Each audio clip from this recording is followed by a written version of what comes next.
Jack of all trades Party of None was much better than I was expecting. Even though this is another kicked out of the hero's party situation, the story doesn't leave our main character hanging for long, and by the end of the first episode, he acquires a new purpose helping the strongest clan train their rookies. This setup also allows us to get a better idea of what he's capable of and allows him to rebuild his trust in others by experiencing the fact that people can appreciate his skills. His mentoring the recruits was a great way of showing the depth of his knowledge around the dungeon systems. And he's more of the do-gooder type than an edgelord type. He does continue to butt heads with his old party for some time, but he's not a pushover about it. Plus, this is the kind of fantasy that spent its time talking about roles in a party and dungeon crawling while basically ignoring guilds and adventure ranks and the like. So there was not too much rehashing of typical tropes. However, my one complaint is that the show will do exposition at awkward times in the pacing, but that problem is mostly resolved after the first half. Like most fantasies, they have a lot of explaining and world building to do. I wish they had gone a little bit more in depth with how he created his own magic, but we do see him staring at books enough times to piece together that he worked really hard at figuring out how to support his previous party. And this show, even with a larger cast, does a better job at only having people there when it makes sense for them to be there. But be warned that this is not an anime to watch in a public space because there are so many bathing scenes.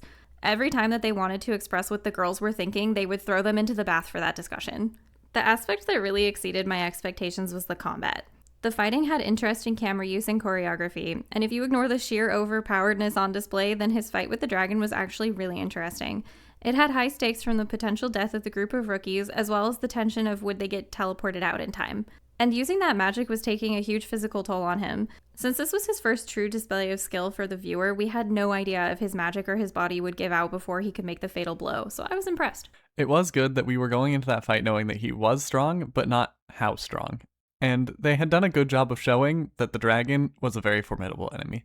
Also, this fight moved forward his personal goal of wanting to be strong enough to solo the lowest levels of the dungeon.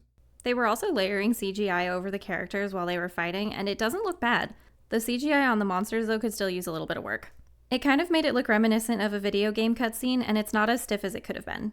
It is nice to see these slightly lower budget shows getting to have fluid and engaging action, so it is good to see that studios continue to get better at blending 2 and 3D effects. The dungeon training excursion lasts for the first 6 episodes, and after that, the show shifts to him joining the Rabbit clan and delving into his backstory more.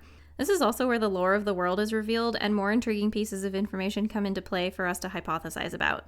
They have a lot set up for the future of this story with Shion and the recruits and the church, as well as alluding to a tournament arc. Hopefully this story gets to keep going, because they really seem to have built out quite a complete world, and we have only experienced one small piece of it so far. I really hope this gets a season 2 because this was a good 7 out of 10.